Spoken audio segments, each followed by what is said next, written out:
निरौपचारिक शिक्षा के अर्थ और परिभाषा को जानने के बाद में निरौपचारिक शिक्षा के जो शिक्षण साधन हो सकते हैं उन पर भी एक बार हम चर्चा कर चुके हैं। एक बार पुनः उस पर नज़र डालते हैं। समाचार पत्र, कंप्यूटर, टेलीविज़न, भाषण, भाषण लेखन, प्रदर्शनी, शिक्षण भ्रमण, चर्चा, गोष्ठियाँ, मुद्रित सामग्री, अभिकृत पाठ्यक्रम सामग्री, सम्मेलन आदि निरौपचारिक शिक्षा के अंतर्गत आता है। निरौपचारिक शिक्षा औपचारिक और अनौपचारिक शिक्षा से परे है, या यूं कहें कि उनका मध्यम मार्ग है। जिस प्रकार से औपचारिक शिक्षा में एक पाठ्यक्रम और एक निश्चित स्थान पर निश्चित डिग्री प्राप्त की जाती है, वहीं अनौपचारिक शिक्षा जो पूर्णतः खुले रूप में है, उन दोनों के बीच का जो मार्ग है वो निरौपचारिक शिक्षा है। किसी कारण से कोई व्यक्ति जो शिक्षा से वंचित रह गया है या उसे छोड़नी पड़ी थी और वो आगे कंटिन्यू करना चाहता है, तो इन सब माध्यमों के बारे में वो जानकारी प्राप्त करके और अपनी शिक्षा को आगे बढ़ा सकता है।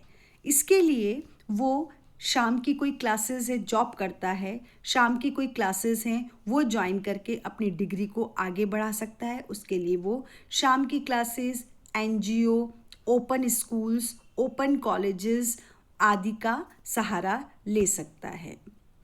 निरौपचारिक शिक्षा की कुछ विशेषताएं इस प्रकार से हैं।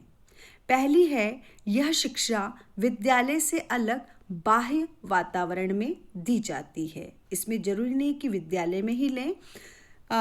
जैसे प्राइवेट कोई पढ़ रहा है या ओपन स्कूल से कोई प्राप्त कर रहा है जानकारी, तो उसको रोज विद्यालय जाने की आवश्यकता नहीं है, क्योंकि वो अफोर्ड नहीं करता या वो जॉब करता है या किसी भी परिस्थिति के कारण वो रोज नहीं जाता।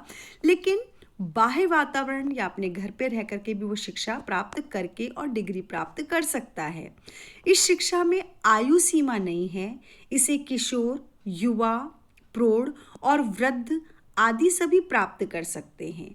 निश्चित रूप से इस बात को हम बार बार इसमें कह रहे हैं कि किसी कारण से जिसकी की पढ़ाई छूट गई है या वो रेगुलर नहीं कर पा रहा है, तो चाहे वो युवा हो, प्रौढ़ हो या फिर वृद्ध, वो सभी इस निरौपचारिक शिक्षा को प्राप्त कर सकते हैं। अगला बिंदु है, यह औपचारिक एवं अनौपचारिक शिक्षा के बीच का रास्ता है। ये एक मध्यम मार्ग है, न तो उतना टफ है न ही उतना ओपन, बल्कि कुछ लिमिट्स में रह करके और यह शिक्षा प्राप्त की जा सकती है। दूसरे बिंदु की अगर हम चर्चा करें तो वह है कि यह अनौपचारिक शिक्षा से भी अलग है, क्योंकि अनौपचारिक शिक्षा योजनाबद्ध नहीं होती, जबकि निरौपचारिक शिक्षा में योजना भी बनाई जाती है और इसमें ज्ञान को व्यवस्थित रूप से प्रदान करने का प्रयास किया जाता है। निरौपचारिक शिक्षा का कोई एक निश्चित समय सीमा नहीं है, यह आजीवन चल सकती है।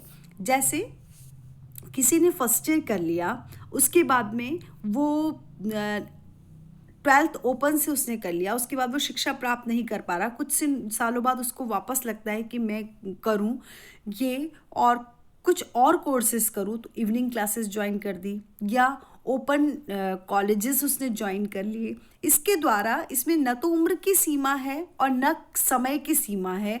जब उसके पास टाइम है, जब उसकी इच्छा हो, तब वो ये शिक्षा प्राप्त कर सकता है। यह शिक्षा उन लोगों के लिए वरदान है जिन्होंने किसी कारणवश शिक्षा ग्रहण करना बंद कर दिया था, लेकिन बाद में जीवन में किसी अवस्था में उन्हें अनुभव होने लगा कि उनको शिक्षा की ज़रूरत है। यह उनके पेशेवरों के लिए भी लाभदायक है जो अपने कार्य से संबंधित विशिष्ट ज्ञान अर्जित करना चाहते हैं।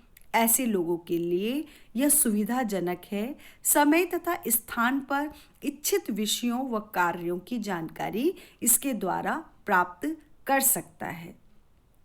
और अंत में हम कहें, निरौपचारिक शिक्षा अंशकालिक शिक्षा होती है। निरौपचारिक शिक्षा जो है वो अंशकालिक शिक्षा होती है। इस तरह से हमने शिक्षा के तीनों प्रकारों के बारे में चर्चा कर ली है, औपचारिक, अनौपचारिक और निरौपचारिक शिक्षा। धन्यवाद।